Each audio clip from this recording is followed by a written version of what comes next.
And then you'll be watching the link to share. What? You'll be watching for the link to share. And you got the whole thing? Do you want me to do what I did last time? No, you need to do that.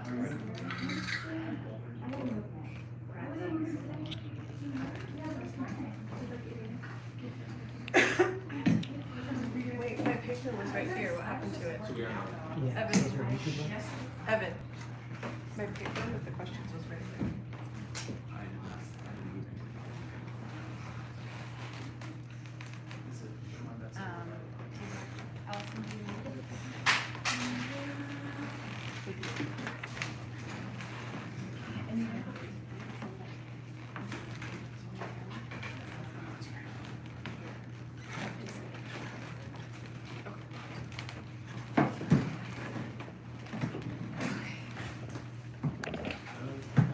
So how do I get this? So if you go to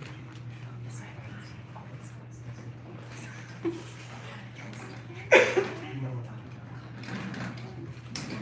Go straight to so this one. And this is it says what? You sure this is the okay. And sharing this one.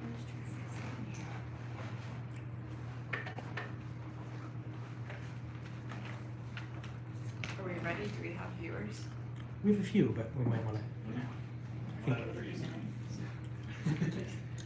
Yeah, one of them. So there's two more. Everyone in my room could also actually. Yeah. I'm joking. Well, we have this up everywhere.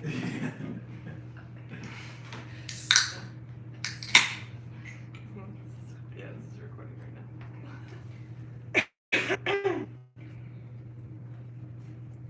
Action.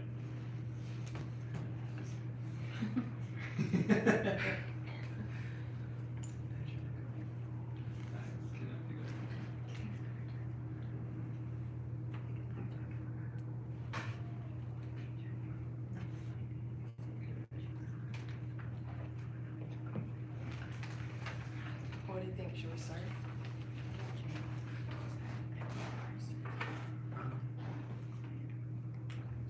Yeah. I say we give it 3 minutes. 3 minutes? Yeah. Were you able to edit the link on Data?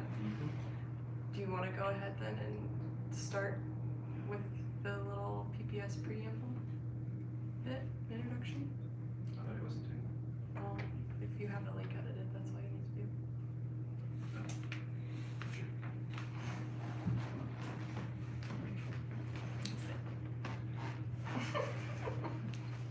Hello, everyone.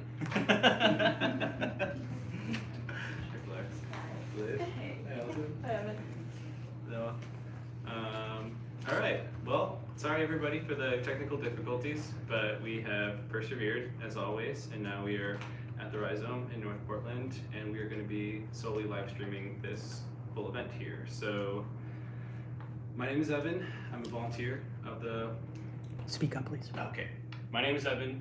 I'm a volunteer of the Portland Psychedelic Society, and today we will be talking to Elizabeth Hoke and Pilar Hernandez-Wolf of the Earth Medicine Training Center. That's the mic. Okay. Of the Earth of the Earth Medicine Training Center. And this is a part of our series to interview training programs that will be training facilitators for the Oregon Psilocybin Services program launching in January of 2023 next year. So, for this series, to increase transparency and honesty around what training programs are going through as they are curating their curriculums and very recently accepting people through their through their programs, and sorry, I'm just gonna catch myself here.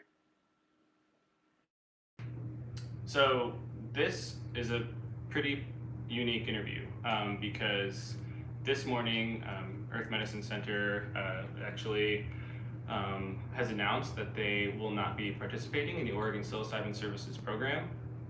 And we're really honored to be able to host 2 members of the training program to be able to explain why. And this is a really important and powerful conversation that we're about to have, and I'm just thankful for those that are making the time to both watch this live right now and to watch the recording of this wherever it may end up.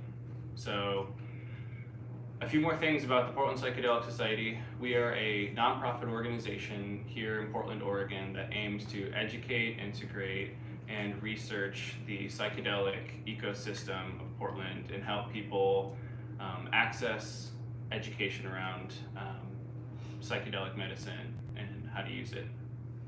And if you are interested in volunteering or being involved with the organization, please follow the link tree that is in the description of the YouTube link or on our website, anywhere you can find information about PPS, because it's a really awesome organization and we'd love for you to be more involved. And if you have the means to donate, please donate whatever you can, $5 to $10 through our Venmo at Portland Psychedelic Society or through our PayPal at Portland Psychedelic, well, what's the PayPal? volunteer.pps@gmail.com is most likely that. But you can also find the correct link online if I am totally wrong. So that's it. I think that's all that I've got to say. I'm gonna hand it off to Allison Holmes, the volunteer director and moderator for this training series. And thank you again so much for tuning in. I love you. Thank you, Evan. Yes, everyone who is able to watch at home right now, we do apologize. There was a power outage at Tabor Space, and now we are operating on a different YouTube link. So I'm so sorry for all of the confusion. This will be recorded. It will be uploaded onto YouTube, so it's something that can be watched at any time. So yes, tonight we are interviewing the 2 founders of Earth Medicine Center, Pilar and Liz. I'm so happy to have both of you here with me tonight. And I'm really excited to hear what you have to share about your experience. But first, I'd like to open the space to have you both introduce yourselves and tell us a little bit about yourself. So Pilar, I'll start with you. Will you tell us a little bit about yourself and your background? Thank you. Thank you, Alison, for this invitation. Thank you for having us here today. I am a mental health professional. I'm a licensed marriage and family therapist. I'm also a tenured professor at Lewis and Clark College. I have a small private practice. I am an immigrant. I am from Colombia, and I really live in both worlds. I love my home here. I love my home there. Of course, I spend most of the year here. I've been working with the teachings of plant medicines for over 15 years. I have a teacher in Colombia. In my homeland, these indigenous traditions are legal because it's part of our cultural heritage. So I'm connected to a tradition and a teaching there. And yeah, let me pause here. Thank you, Pilar. Yeah, Liz, go ahead. Tell us a little bit about yourself and your background as well. Great. I'm Elizabeth Hoke, or Liz Hoke, either way. I am also a marriage and family therapist, and I help run a community mental health clinic here called the Liberation Institute in Portland. It was something that started in San Francisco many years ago, and it's something that I'm doing here, providing sliding scale services to people here in the community. I also work at Rainfall Medicine doing ketamine-assisted therapy, and I'm a mother, and I am somebody that believes deeply in doing this work. I struggled with addiction from a really early age, and found myself getting, able to kind of get get some time, not struggle with addiction, and then slide back into it. And being, working with certain kinds of these kind of plant medicines have really helped me still be here today. It really helped me figure out a way to not harm myself. And so doing this work, tying in therapy and plant medicines is something that's really important to me. And I'm really grateful to be here today. Thank you for sharing. Thank you both so much for sharing. I think knowing a little bit of background humanizes these training programs, humanizes the people who are behind the scenes doing this work, creating the curriculum, and offering it to folks as we enter into some uncharted territory in the Western world. How did the two of you come to work together? When we met in a peer supervision group. Mm. That's how it all started, and because we were having conversations about our work, books we read, and whatnot, Yeah, well, so we both just really got excited about the book called Braiding Sweetgrass by Robin Wall Kimmerer. Just plugging the book because it's one of my favorite books, and everything in the book, it's all about relationship. It's all about relationship with plants, with earth, with each other. It's all about bringing back this.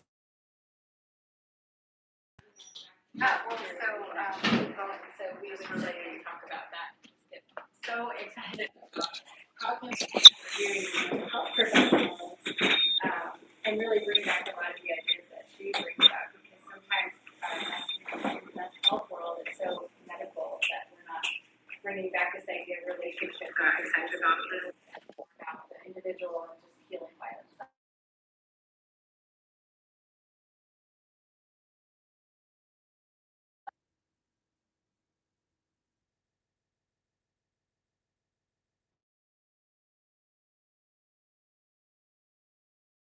With therapists about plant medicine, and so we developed a training program at Clark that was just a 30-hour CE, talking about different types of medicines and different types of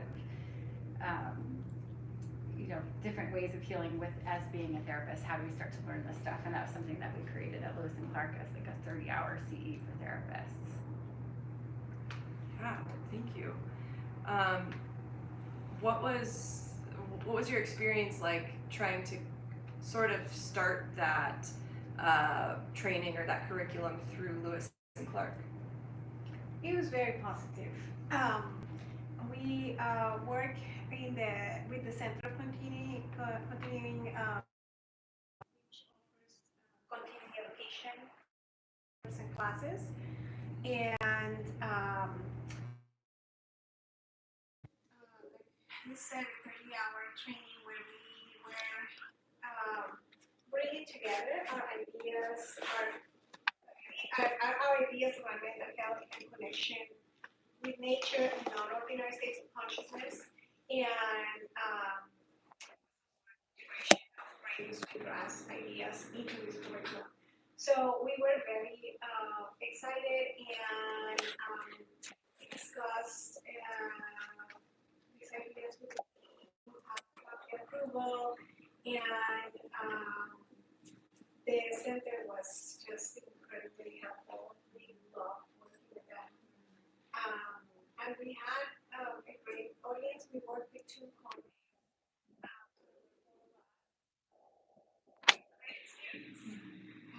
Working together as a group of colleagues, and also it was really positive. Beautiful. So out of what you started at Lewis and Clark, what led you to design Earth Medicine Center training program? Well, so we started designing the training series, I was like back in January of 2021. And very, very, very short, and the training series was offered in the fall of 2021 here. And then we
So we were kind of following the pulse, the temperature of how everything was going, and that's how we were so this program. So we got approval and we launched a program that was for facilitators who were mental health professionals who were licensed or associates. So it was only for mental health professionals. And at the time, we actually doing something outside and having something for everybody. Because we believe in how important it is that the measure is embracing of everyone. Provided our colleagues Michelle and Adam, and then we're also with them we created our medicine center. And the purpose of our medicine center was to embrace everyone.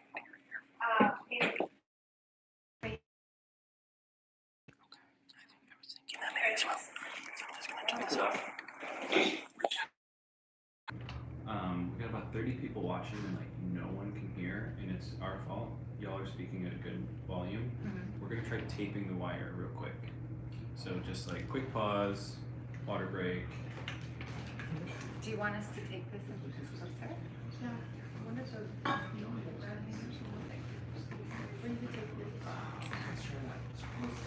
was the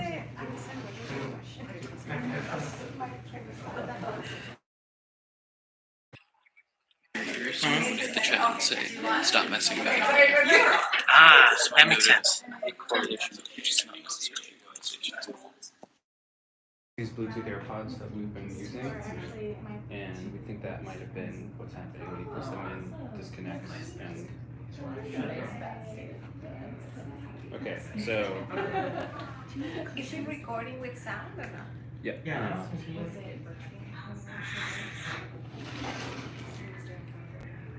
Much better. Everyone says it's much better. So it's all good now. All right. Should we restart from somewhere else? AirPods. I think you should restart saying what you did. Because that was a really important part. You know, just at the beginning of your involvement. Sick. Okay. Okay, so sound is better, Sound is awesome. and we're gonna take it back just a few measures, and I'll have Pilar speak again on what led to designing the Earth Medicine Center training program. Okay, so going back, we started working on the training series for informational series for Lewis and Clark very early in 2021, like January of 2021. And that informational training of 30 hours was implemented in the fall of 2021. And that fall and into December and January of 2022 was where we worked on creating a psilocybin facilitator training program. Like I said, the school initially was enthusiastic and very supportive. Liz and I were attending advisory board meetings. I was a member of the training subcommittee and the equity subcommittee, so we were kind of following the pulse of what was going on to develop these programs, and that's how we developed the program. We created the program for Lewis and Clark, and I think it was in March or April, not sure exactly the date, but somewhere in March or April. Unfortunately, the school rescinded the approval because of all the risks associated with psilocybin at the federal level. So that happened at that time, and we had a program basically ready. That same spring, we gathered forces with two colleagues, Michelle and Adam, and we created Earth Medicine Center. And we were interested in creating another organization outside of academia that would give us more space to do an integration of indigenous ceremonial work into the psilocybin training program. So it was, our idea was kind of a marriage between in some indigenous ways and the West, trying to integrate the best of both worlds. The other thing is that we were also committed to bringing this training to everybody, because at Lewis and Clark the program was only for mental health professionals who were licensed or associates. So we believe in the spirit of Measure 109, that it's embracing everybody, and we wanted to have something for everyone. So so we got together and we started to dream together. You want to add something? Yeah, so, you know, with the four of us, it was a lot of envisioning at first. It was, how do we sit together in ceremony and bring it back to this idea of relationship and reciprocity? And it wasn't like, let's just sit down and follow all the rules and make it this really kind of strict academic program, but it was, how do we bring it back to our hearts, and what are we really trying to do here, and what are we really trying to say, and how, for me as someone that feels like this kind of medicine has saved my life, how can I bring that to our students? And for someone that has had the experience of it as part of the life that she's lived, how do we bring that? There's more than just reading out of a book or reading a study or following a guideline. Like, we really wanted to bring this idea of ceremony and relationship into our work. So we spent a lot of that beginning, the four of us, you know, visioning, vision boarding, kind of dreaming it up, and really developing with our heart and intention. Yeah, and I think that really speaks to the vision that you guys both came to this with, and the level of experience and expertise that you both carry in this community, and the level of heart-centeredness and passion that led you to meet each other and you know, bond over braiding sweetgrass and see a real vision for something different. I remember sitting next to you at the Horizons conference, and people were so excited about the mission that you guys were bringing because it felt a little bit different, and it was smaller, and it was very intentional. So I'm wondering if you can share a little bit about where in the process you both are with Earth Medicine Center, and sort of the structural challenges that you faced creating the training program. Well, initially we got a program approved by the OHA because we brought it in to our medicine center, and we have been very appreciative of the work that the OHA and the staff at the OHA has done. It's been a real pleasure to work with them. They're very professional, very caring, very responsive. So all that part was actually easy. A lot of work, but it was easy. It was when the HECC application came in, when that requirement came in, that things shifted for us, because this organization brought a number of requirements that changed the nature of what we were doing. So the Higher Education Commission of Oregon, it's in my view a very important institution, because they are there to protect the public and the students, so that any school that offers trainings is accountable to them. So their existence is, you know, it's really important, and it's really important that actually these programs go through that process. So we're not in disagreement with that. The issue for us is that one, they really made us think about a lot of things that were on the works, but we were not already, we didn't have concrete plans on how to go about them. But most importantly, what shifted the game for us was that, in our view, the HECC is requiring us to set up a mini school, a mini college. You have to have manuals and procedures for everything. You need to have policies like any school has. And for me, since I work, our college, it was not difficult to recognize, like, I see what we're doing, and this is what is required, and it's a lot, and it is important. It's important to have clear policies around non-discrimination, about special needs, about grades, about records. Is you must have a business plan. I mean, everything they ask for, of course. But for us, being for people who didn't have the backing of any funders and who all work, and we were doing this in our extra time, this became really difficult in terms of not having the human resources and to some degree, obviously, the financial resources to set up school the way it is required.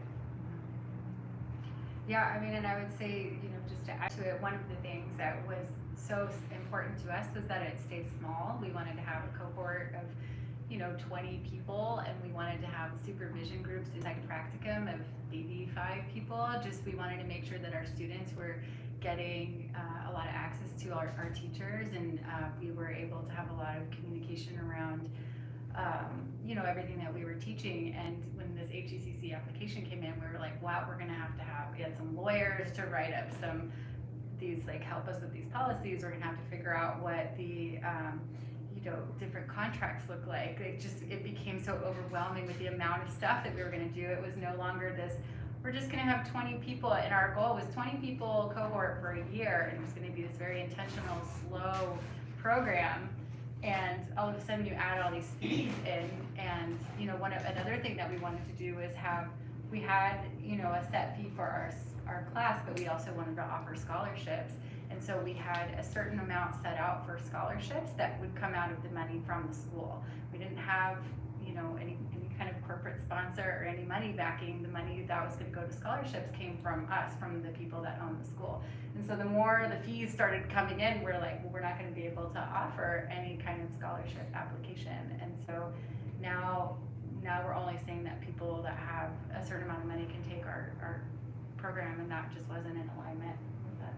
So that kind of started the process of it feeling like out of alignment with what we were trying to create.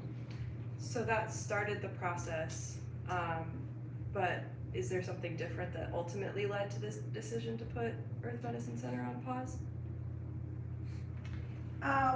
Well, there were several things. So one is that once we started to work on this application, there was a clear lack of alignment between the way we wanted to integrate Western knowledge with some indigenous ways, because these accrediting bodies have a Western take on how to do education.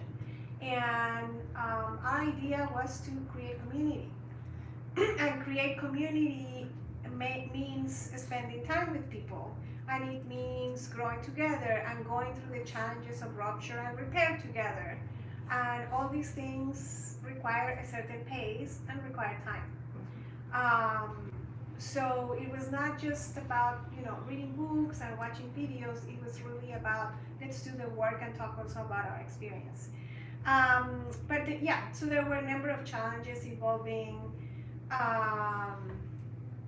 where is going to be this practical place. And at this point, we don't know. We don't have a practical place. Are we connected to a service center? No, we're not at the moment. That's a question mark. It's completely uncertain. And we also started to look into much more into what this means for us. And we started to have more conversations about those of us who are licensed, about what this means. And there's a number of challenges for those of us who hold licenses in the health professions or the mental health professions that create dilemmas that have no answer at the moment. So, for example, can we keep our insurance from our therapy practice? And is there no conflict with being a psilocybin facilitator? Could we lose that insurance or not? If there is no insurance for facilitators, which is not at the moment, what happens if somebody sues us? Like, what happens with that? Our boards have not said yay or nay around the facilitation practice. So what does it mean in terms of um, the, um, the possibility to practice this with not with enough safety? So there are a number of challenges that really have brought this to the forefront that we think are really confronting those of us who want to work above ground and who have a license, which is the pathway for earning a living. So, the question is, what are the risks, and is it safe enough to get into that much risk? If you want to. Yeah, well, and when we were doing the HECC application, one of the questions was, what will be the average salary for someone as a facilitator? And that we can't answer that question. And it said, what is the likelihood that, or what is the percentage of graduates that actually get jobs at service centers? And at this point, there's 0 service centers, and there's a lot of people saying that they're going to open a service center, but at this point, we don't know, because they can't even apply to open a service center until next year. And so it didn't feel right to just say, oh, it's going to work out, students. Our students, the trust that they have in us and the belief in us to teach them this important sacred work. We just couldn't be like, well, we'll figure it out when we get there, because there's no answers at this point, and that didn't feel right. And so that's one of the reasons why we said, okay, wait, we have to step back. We can't just like push through and be like, hey, next year we'll all figure it out together. We didn't want to wait and then be like, oops, sorry, there's nowhere to get a job, or oops, maybe the wage isn't potentially livable, because at this point, service centers are taking a ton of risk opening up and becoming somewhere for people to work, and there hasn't really been a lot of talk on whether insurance companies are going to provide insurance for those facilitators or insurance for those service centers. So there's just so many unanswered questions that we said, we can't do this right now. We have to stop and we have to wait and see how this works out. It just didn't feel comfortable going forward. Yeah, I really appreciate the transparency with which you're sharing the experience you had in creating it, with the integrity that you're holding and what you're promising to the people who want to come and be trained through your curriculum. And I also just think like there's so much sentiment here that for me there's a lot of remembrance of things that psilocybin has taught me personally, of like no urgency, right? Like pause, wait and see. We'll see what happens. We'll see how it unfolds. And so I just really appreciate the honesty with which you both are navigating this process, and the integrity with which you've landed. What message do you want to communicate to anyone who's watching at home who wants to go through a facilitator training and become a psilocybin service facilitator, like soon? Sorry.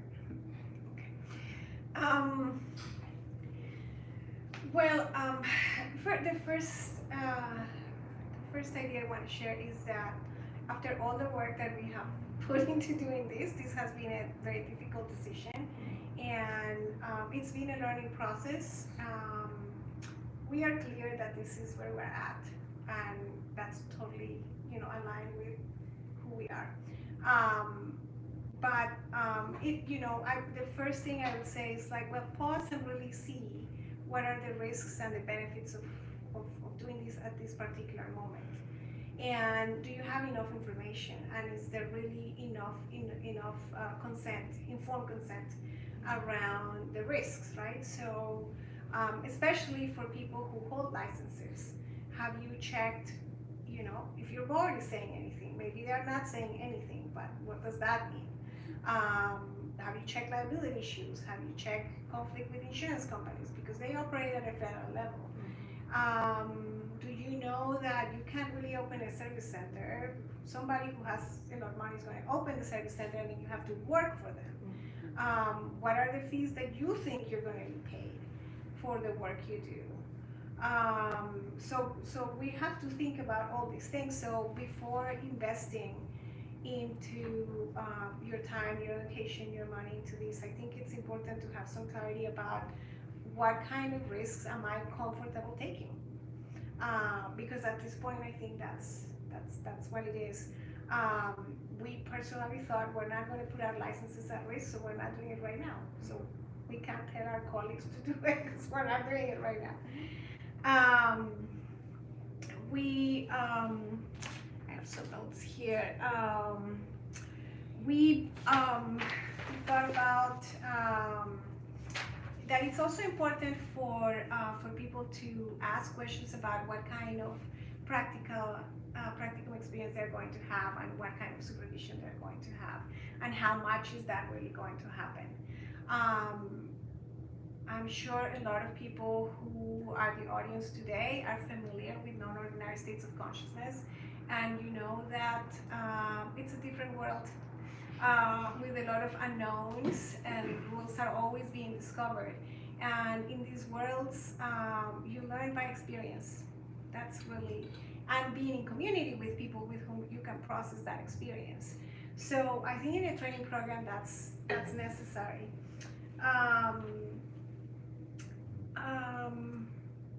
We also thought about how important it is to let your heart guide you into doing this.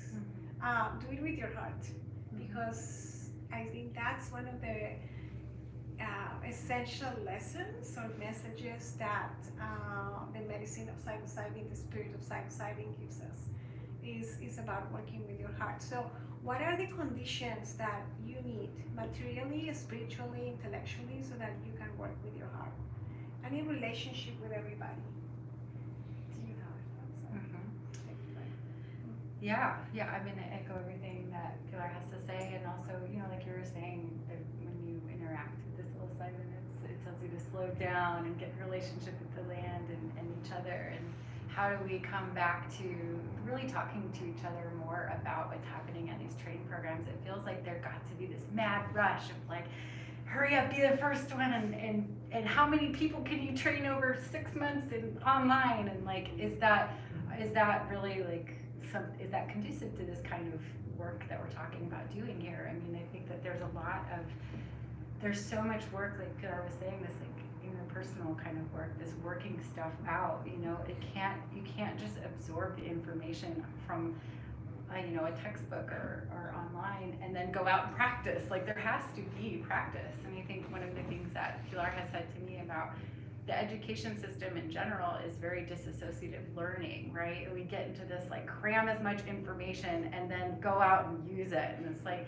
that isn't always the right way of us absorbing and understanding and being able to really know the information. So, I think this work is so important and sacred, and I'm so grateful to live in a state that people pass this law, right? We're like the Wild West here. We're like, well, we can't do it, we're gonna do it ourselves, which is amazing. And how do we protect ourselves? How do we protect the people? How do the students stay informed? So I think this idea of like reading the small print, understanding that there's a lot of questions right now. So like Pilar was saying, there's risk, and do you know what the risk is? What do you know what the risk you're taking and potentially going forward with this? Because this work is really important, and I want to see it continue happening, but let's make sure that we're all doing it with integrity, and we're doing it with open hearts, and we're not just like closing our eyes and moving forward and potentially causing harm. Yeah, I think one thing is, practical tip is create your own business plan to make sure that when you're recuperating the money that you invested in a training program. How long is it going to take you to recuperate that money? When are you going to make above that? And like I said, what are the conditions for making that happen? Yeah, those are really important questions to ask. And I think one of the most interesting things that I learned when we first started this series was we had a public listening session where we asked the crowd to give us some questions that they'd like us to ask the training programs. And we had a lot of people who were there wanting to know questions about service centers.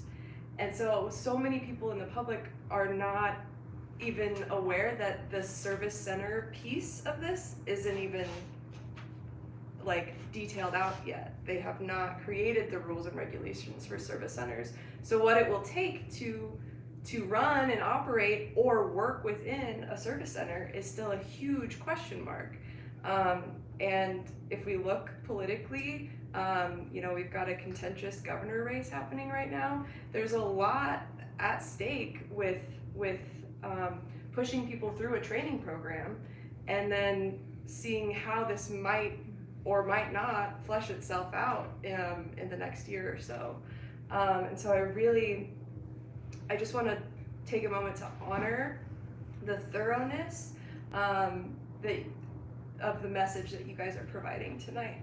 I think it's really important that we celebrate the groundbreaking political action that Measure 109 was, and also recognize that it is very uncharted territory and there are lots of question marks for how this will play out.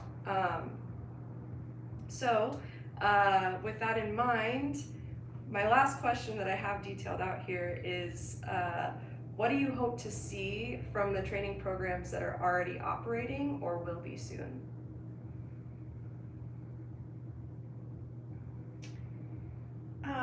Well, one important thing would be to keep your students informed about all these issues.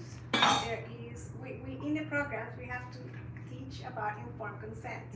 And we also have to teach about informed consent as something that happens in a gradual, step-by-step manner, and it's not like a one thing, done at a particular time, but that it is a process. So I think it's similar in a training program.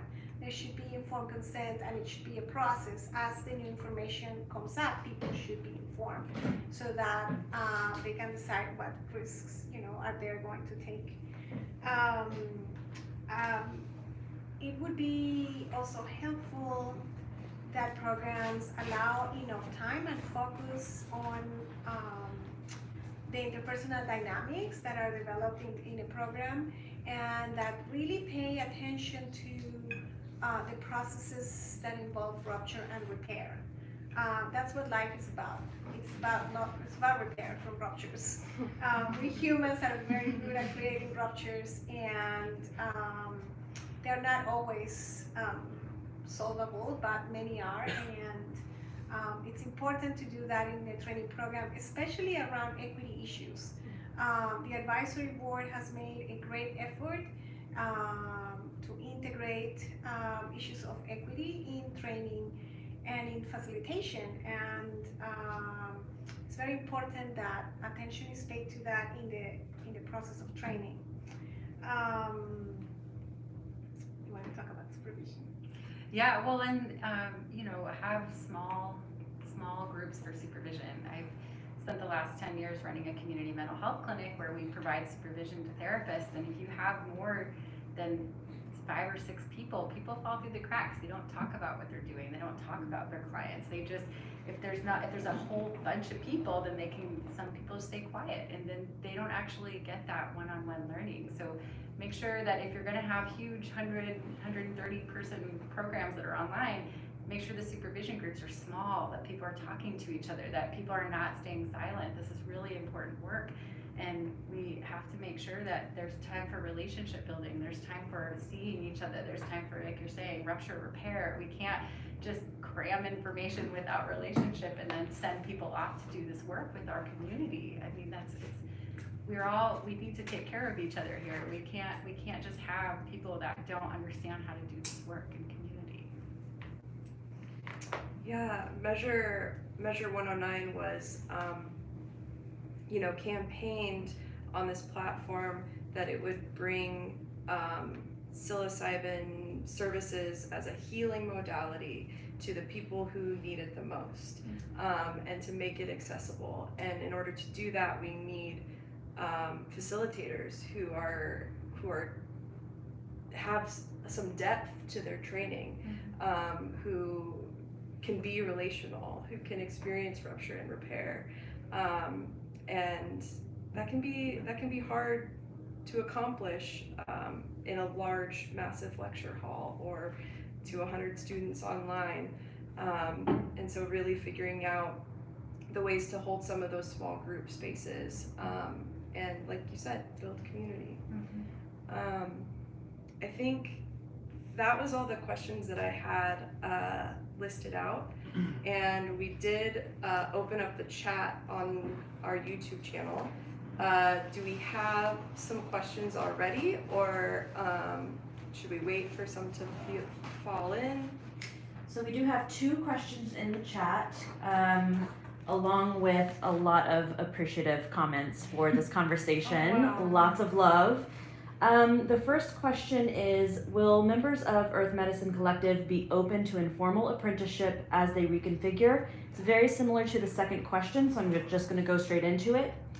While respecting that you all need to rest and pause, how can we stay connected to other members of the EMC community, and are you considering mini workshops or other teachings? Thank you. Oh, thank you so much for all your wishes and all the love you have sent us. That's really, really feeling. Thank you so much. Yeah, for sure. Liz and I will continue to be active in this community, and we will continue in what it has to do with education. Through continuing education through Lewis and Clark, we will continue to offer workshops, and we're open to mentoring and envisioning how to create some level of continuing education outside of academia. Absolutely. You can find us both on the web. Our addresses are there if you type our names, for sure. Yeah, I think I echo that. You know, one thing that we did realize that after the 4 of us had come together and started creating these visions, when the community that started coming at us, we were like, oh my God, it was overwhelmingly just, it felt so good. There's so many amazing people out there that really want to do this healing deep work into this community that is, thank you for being here, and everyone that's here in this room with us. Like there's so much love and support here, and we do need to all come keep being together. And I could just say Portland Psychedelic Society is an amazing place where I have been a part of in a lot of these events, and in the Rhizome where we're sitting right now is a great place to bring that same community together. So we will continue to work on how to bring everybody back at some point, but yeah, for now, Portland Psychedelic Society and Rhizome, and if you need Community Mental Health Liberation Institute, where I'm at. Yeah, so we're staying engaged. We're not leaving. We're going to continue to be active, and we are open to envisioning other possibilities.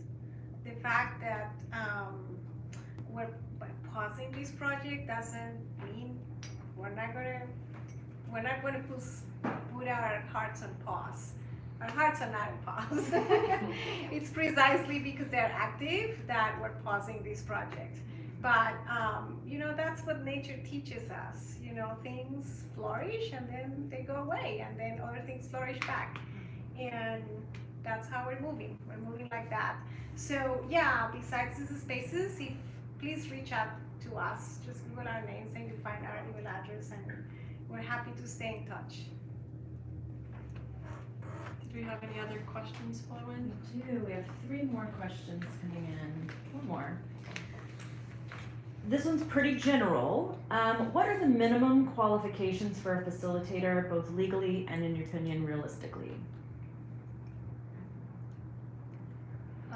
For 109, it was a high school degree, and you can't have a criminal record,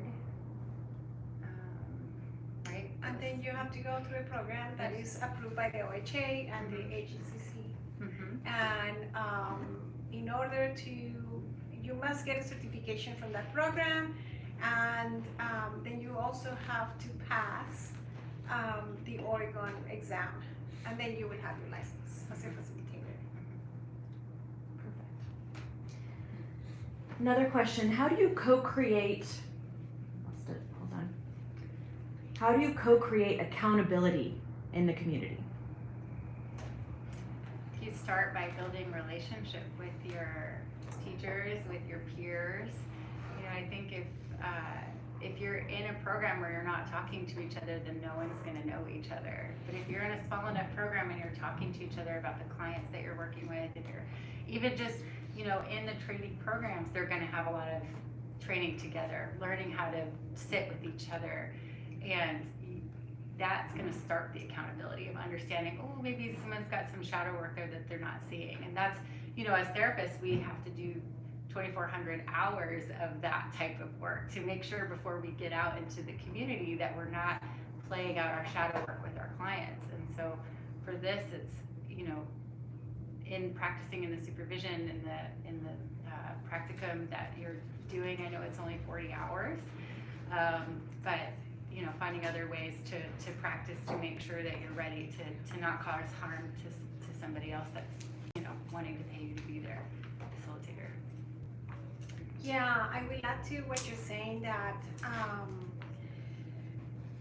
in order to co-create accountability, there has to be enough safety. So I'm not saying safety and I'm not saying comfort, I'm saying enough safety. And what that means is that training programs, service centers, communities have to create processes that are clear for people, at least clear enough to know how they are going to be responsive to each other. And they have to take into account equity issues when setting up those processes. I completely love the idea of a training program that teaches from an ecological perspective. Can you talk about what that means to EMC? It means relationship. We're not the center of the planet. We're not alone here. We're not the ones who are to dominate everybody else. We are siblings with everyone who has consciousness on this planet. So if we start from that place, from a place of more humility, realizing that we all need each other, everyone who is alive, who has sentience and consciousness, that we are all connected and we all need each other, that will lead us to different behaviors with everyone around us, including, you know, all the life, the plants, the animals, the water, the land, and other humans. So that was for us the promise of, or is the promise of psilocybin. Psilocybin is here to teach us so much about how to live in this reality and how to live in non-organized states of consciousness. Yeah, and also to remember that psilocybin isn't just something that is a pill. It's not man-made. It's its own being. It has its own, you know, how do we have a relationship with the psilocybin? How do we develop an understanding that it's not just there for our use, but it's actually something that we develop relationship with? This is a question tacking on to the facilitator question earlier. What are you looking for in a facilitator candidate, and how can someone work to become a better candidate if needed? When we don't have it. Yeah. Yeah, I mean, and I think originally what we were looking for is people that have an understanding of relationship with nature, that they're not like, I just want to do this and make money. You know, it wasn't about making money. It wasn't about just being, you know, this is a cool job, I want to do this, but it was about what kind of relationship do you have with yourself in your own healing practice? Like, what have you done on your healing path that you can share with somebody else, whether that's with, you know, working with plant medicines or other things. What can you share that you've learned yourself? So that was what was important to us, that people had spent time on their healing path.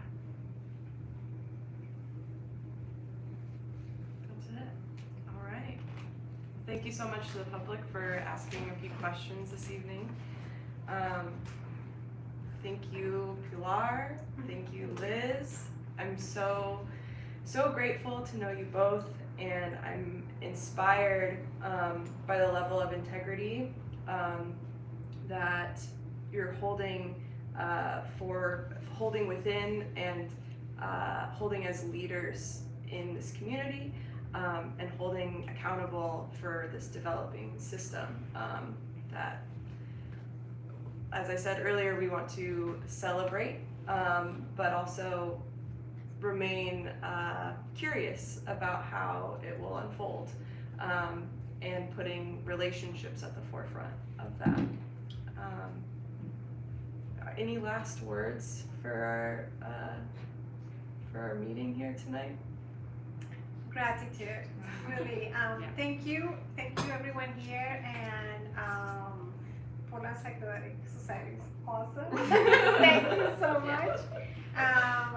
Yeah, thank you to everyone we have met in this path, in the advisory board, at the college, at the Horizons conference. Thank you. Yeah, HECC, they were always helpful.